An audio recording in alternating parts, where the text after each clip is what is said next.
Condolences continue to pour in all across the East and the country. Some of those emotions are being felt by other well-known folks whose lives were impacted by Dave Mirra. WNCT's Josh Birch spoke with some of them, and Josh, we are learning that Mirra had quite an impact in the music community as well. That's right. Both Bryan Mayer and local band Gone Platinum recording artist Parmalee say Dave Mirra had a tremendous impact from their early days as a band. Not only was he a friend, but he was a supporter and encouraged them to never give up on what they wanted. He cared more about where you were going and what you were doing than what he had done. Compassionate, down to earth, and an inspiration. That's how friends describe Dave Mirra. When we first met Dave, he was very accomplished and you know, just gave us he gave us some hope. It's like somebody from around here can do it. You know, it wasn't about the video games and the MTV shows and all the gold medals and stuff. He was truly just like a blue collar kind of just regular guy. Matt Thomas, lead singer of Parmalee, and country artist Bryan Mayer both say Mirra had a big influence in their careers.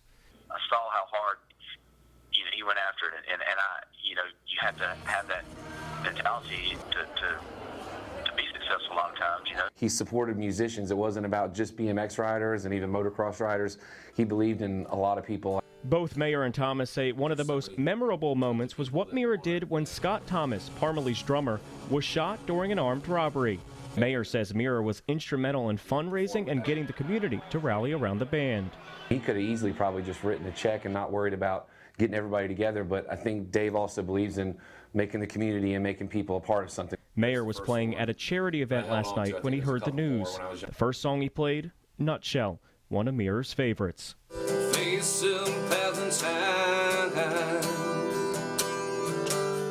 Friends say no matter what, Mirra will continue to be an inspiration for millions as a BMX rider, X-Games champion, but most importantly, a fighter.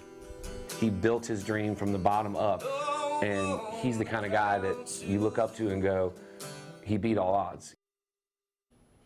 Now, both Thomas and Mayer tell me they're willing to do anything they can to help the family at this time. They say they hope the community continues to support the family through this tragedy. Josh Birch, 9 on your side.